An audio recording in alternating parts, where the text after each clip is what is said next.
Hello बच्चों, क्या हाल? ठीक है। आप सबका स्वागत है इस प्यारे चैनल केडी केमिस्ट्री पर। तो जैसा कि हमारा क्लास चल रहा था सॉलिड स्टेट ठोस अवस्था चैप्टर 1 क्लास 12, तो उसमें हम लोग 3 क्लास कर चुके हैं और आज हम चौथा क्लास करने के लिए पुनः हाजिर हो चुके हैं। तो यदि आप उन सभी क्लास को नहीं देखे हैं तो कोई गड़बड़ी की बात नहीं है, कोई हड़बड़ी की बात नहीं है। प्ले लिस्ट में वीडियो पड़ा हुआ है, आप उसको वहाँ से आसानी से देख सकते हैं और समझ सकते हैं। लेकिन अगर वो सब आप नहीं देखना चाहते हैं तो आपसे रिक्वेस्ट है कि इससे जो पिछला क्लास है, यानी कि जो हम लोग पिछला क्लास किए हैं वो ज़रूरी है, क्योंकि उसी पे बेस्ड आज का क्लास है। हमने पिछले क्लास में किया है अभाज्य एकक सेल क्या होते हैं, स्पेस लैटिस क्या होता है, एकक सेल क्या होता है और केंद्रित सेल क्या होता है। और केंद्रित सेल 3 प्रकार के होते हैं, वो तीनों प्रकार आज हम लोग पढ़ने वाले हैं। तो सबसे पहले तो इम्पॉर्टेंट है समझना कि केंद्रित सेल क्या होते हैं, क्योंकि जब तक केंद्रित सेल नहीं समझ में आएगा हम उसके प्रकार को पूरी तरह नहीं समझ सकते। ठीक है। तो अगर आप हमारे चैनल पर नए हैं तो क्लास शुरू करने से पहले आपसे रिक्वेस्ट है कि आप हमारे चैनल को सब्सक्राइब करें, बेल आइकन को भी प्रेस कर दें, ताकि जो भी नोटिफिकेशन हो वो आपके पास आसानी से पहुंच जाए। ठीक है। तो आज हम लोग करने वाले हैं केंद्रित एकक सेल के प्रकार। केंद्रित एकक सेल, केंद्रित एकक सेल के प्रकार। तो यह 3 प्रकार के होते हैं, यह 3 प्रकार के होती हैं। 3 प्रकार कौन कौन से हैं? तो फर्स्ट है इसका body centred cubic unit cell, इसको शॉर्ट में BCC कहते हैं। थर्ड है सेकेंड है face centred cubic unit cell, इसको FCC कहते हैं। और थर्ड फाइनल है जिसको कहते हैं इंड सेंट्रेड क्यूबिक यूनिट सेल, यानी ECC। फेस सेंट्रेड किसको कहते हैं, तब ना समझ में आएगा कि उसके प्रकार क्या हैं। तो फेस सेंट्रेड उसको कहा जाता है जिसके प्रत्येक किनारे पर एक एक परमाणु रहने के अलावा कहीं और भी परमाणु पाए जाते हैं। ठीक है, उसको फेस सेंट्रेड कहते हैं, यानी एकक सेल। सबसे पहले समझ जाइए, तो ये है हमारा एकक सेल, ये है एकक सेल और प्रत्येक किनारे पर एक एक परमाणु। ये सब कॉर्नर है, किनारा है। देखिए ये दोनों किनारा नहीं है, मिलान पॉइंट है, ठीक ना। तो इन सभी पे एक एक परमाणु रहने के अलावा कहीं और भी परमाणु हो सकते हैं। अब कहाँ हो सकते हैं इसका क्लियर इससे होगा, यही हम यहाँ तक पिछले क्लास में कर चुके हैं। तो फर्स्ट जो हमारा है BCC, यानी अंतः केंद्रित एकक सेल, हिंदी में इसको कहेंगे अंतः केंद्रित एकक सेल। यह क्या होता है ना कि प्रत्येक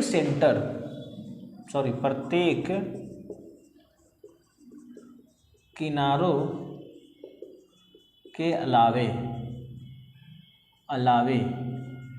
एक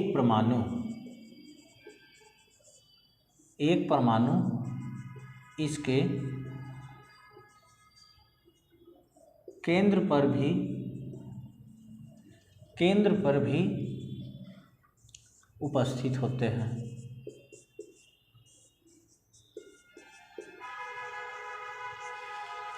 मीन्स कहने का अर्थ है कि किनारे पर तो एक एक परमाणु होते ही होते हैं, लेकिन एक परमाणु कहाँ होता है, तो एक परमाणु ये पता चल गया कि एक परमाणु इस एकक सेल के सेंटर में होते हैं, यानी बीचों बीच केंद्र पर होते हैं। ठीक है, बस यही डिफिनेशन है। इसको और अच्छा तरह से सजा कर लिखना चाहें तो हम लोग क्या कर सकते हैं कि वैसे एकक सेल जिसके प्रत्येक किनारे पर एक एक परमाणु रहने के अलावा एक परमाणु उसके केंद्र पर भी पाए जाते हैं, उसे BCC यानी body centred cubic unit cell कहते हैं। ठीक है। अब देखिए हम लोग पिछले क्लास में भी किए हैं कि प्रत्येक किनारों पर जो परमाणु होते हैं उनका जो कोलैबोरेशन होता है एक यूनिट सेल में 1/8 भाग होता है। 1/8वां भाग होता है। तो number of atom at corner, number of atom at corner यानी किनारों पर परमाणुओं की संख्या। तो है कै ठो, 8 गो है। सबका सहयोग कितना है, तो 1/8 है। कै गो हो गया, एगो। Number of atom at centre, केंद्र में परमाणुओं की संख्या। केंद्र पर परमाणु की संख्या एक ही है, तो 1, ठीक है। उसके बाद हम लोग क्या निकाल सकते हैं, कुल, यानी total number of atom in BCC. BCC में कुल परमाणुओं की संख्या, तो किनारों वालों को मिलाकर 1 और सेंटर वाला 1, टोटल कितना हो गया, 2। यानी बीसीसी में कुल परमाणुओं की संख्या कितना हो गया, 2। Total number of atom in BCC वो कितना हो गया हमारा, 2। एक बार पुनः समझिए। केंद्रित एकल सेल के प्रकार, यह 3 प्रकार के होते हैं। Body centred unit cell, face centred unit cubic unit cell, third हमारा इन सेंट्रेड यूनिट सेल। इसमें हमने फर्स्ट का डिस्कशन किया। फर्स्ट क्या है, बीसीसी, जिसको बोल सकते हैं क्या, अंतः केंद्रित एकक सेल। इसका डिफिनेशन क्या है कि वैसे एकक सेल जिसके प्रत्येक किनारों पर एक एक परमाणु रहने के अलावा एक परमाणु उसके सेंटर पर भी पाया जाता है, निकेंद्र पर भी पाया जाता है, वैसे एकक सेल को हम लोग क्या कहते हैं, बॉडी सेंट्रेड यूनिट सेल अथवा body centred cubic unit cell. ठीक है, यहाँ देखिए उसका स्ट्रक्चर हमने बना दिया। टोटल नंबर ऑफ एटम हमने काउंट कर लिया। कैसे, number of atom at corner, एक किनारों पर एक परमाणु है। Number of atom in at का सेंटर यानी केंद्र पर परमाणु की संख्या 1। Total number of atom in BCC, BCC में कुल परमाणु की संख्या 1 + 1 कितना हो गया, 2। तो अब हम कीजिए, इसको पहले नोट डाउन कीजिए। हम तुरंत एफसीसी और ईसीसी का भी काम कर लेते हैं। ठीक है, चलिए हो गया। चलिए हटा देते हैं इसको। हाँ, सेकंड है हमारा क्या, हटाते कैसी में संशोधन कर देते हैं, एफसीसी यानी face centred cubic unit cell. Face centred cubic unit cell, तो प्रत्येक किनारों के अलावा, इसका भी वही हो जाएगा, प्रत्येक किनारों के अलावा एक परमाणु इसके केंद्र पर, हटा देते हैं यार, ठीक रहेगा ना, पूरा लिख देते हैं इसमें। वैसे एकक सेल जिसके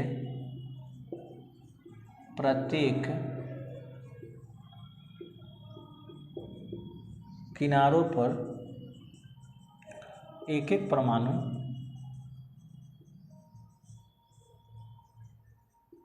रहने के अलावा एक एक परमाणु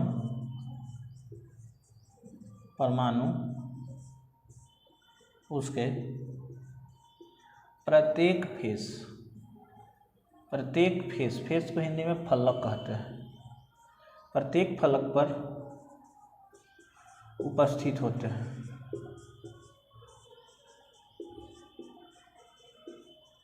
हैं उसे एफसीसी कहते हैं।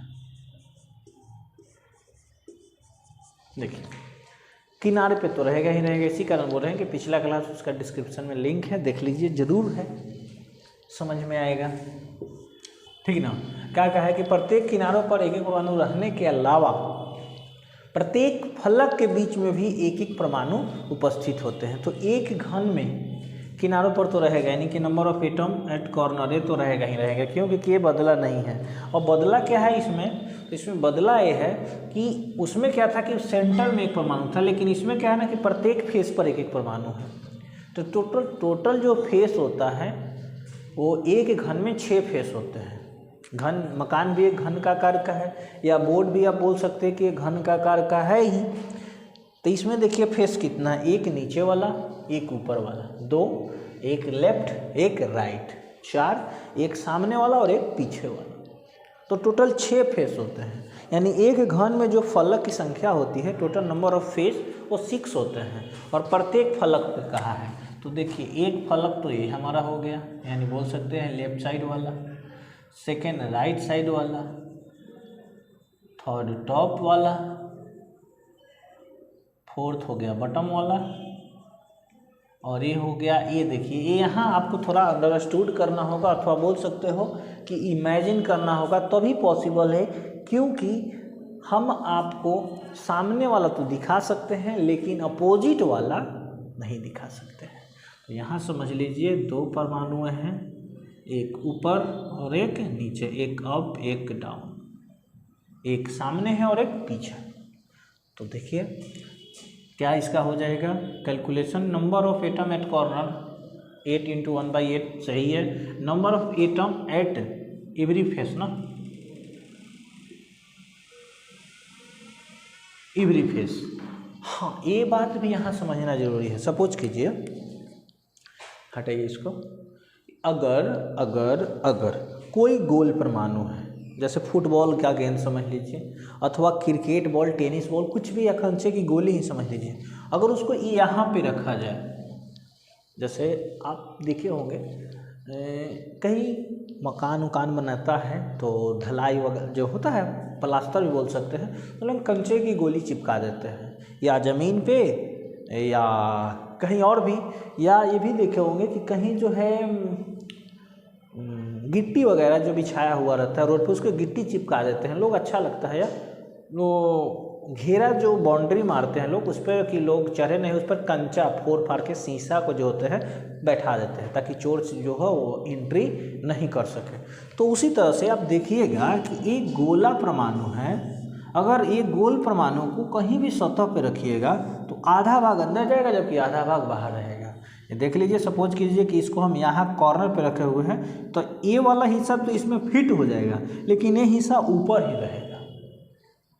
जैसे आप अभी ऐसे देखिए ना, आप हमको देख रहे हैं कैमरा के माध्यम से, मेरा ऊपर वाला हिस्सा आपको दिखाई दे रहा है, नीचे वाला हिस्सा दिखाई नहीं दे रहा है। सेम यहाँ कंडीशन अप्लाई कीजिए, एक गोल परमाणु है, ये परमाणु क्या है, गोल है, कहीं भी इसको सतह पे रखिएगा तो आधा भाग एंट्री कर पाएगा जबकि आधा भाग क्या रह जाएगा, बाहर। वो आप इस साइड भी फील कर सकते हैं कि यहाँ पे कोई गोल परमाणु रखिए ऐसा, तो आधा भाग अंदर आएगा जबकि आधा भाग कहाँ रहेगा, बाहर। तो इसका कोलैबोरेशन टोटल फेस पे कैगो है 6 और सबका सहयोग कितना है 1/2, आधा ही सहयोग है तो कितना हो गया 3। बात को समझिएगा, वही बात समझाए। Total number of atom in BCC की जगह क्या कर देंगे FCC कर देंगे, तो 2 और 1 कितना, सॉरी 1 और 3 कितना 4, यानी कि FCC में परमाणु की संख्या कितना हो गया 4। FCC में परमाणु की संख्या कितना हो गया 4। आप अब इसको कर लीजिए, तुरंत हम ECC भी करा देते हैं।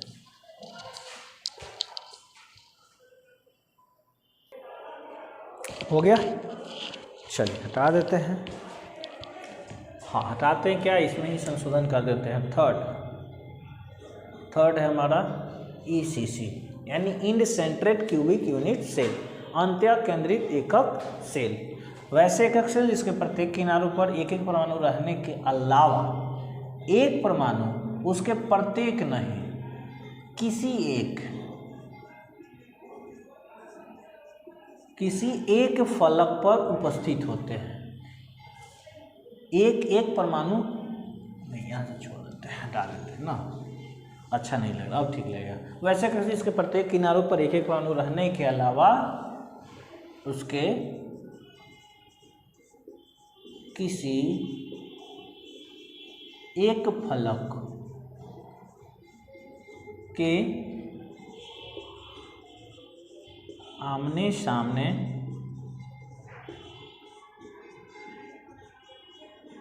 एक एक परमाणु उपस्थित होते हैं।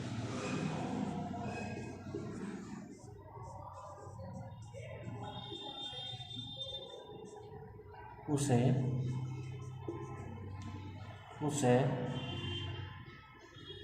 ECC कहते हैं। यानी देखिए ये क्या कहा है कि किनारों पर रहेगा, ये तीनों में बात है, ठीक है, किनारों पर तो रहेगा ही रहेगा। ये क्या बोला है ना कि ये बोला है कि किसी एक फलक के आमने सामने, किसी एक फेस के आमने सामने, यानी 2 फेस पे एक फेस के आमने सामने। जैसे कि मान लो नीचे है तो ऊपर भी रहेगा, अथवा लेफ्ट में है तो राइट में रहेगा। ऐसा नहीं है कि एगो लेफ्ट में रख दीजिए और एक नीचे रख दीजिए, गलत। तो चलिए हम किसी 2 को इस फिगर में संशोधन कर देते हैं। चलिए इसको हटा देते हैं, ये लेफ्ट राइट वाले को रहने देते हैं। तो इनका भी तो क्या होगा, number of atom at corner 8 × 1/8 1 ही होगा। Number of atom at every face नहीं, 1 अपोजिट फेस, 1 अपोजिट फेस समझ जाओ। तो कितना है तो 2 ही, और सबका सहयोग कितना 1/2, तो कितना हो गया 1 ना, 2 तो खत्म 1। अब total number of atom in ECC, BCC का क्या हो जाएगा ECC, तो 1 + 1 यानी कितना 2। ये देखिए कितना सरल और कितना कम टाइम में हमने इसका कर लिया। क्वेश्चन ये भी पूछता है कि निम्न में किसका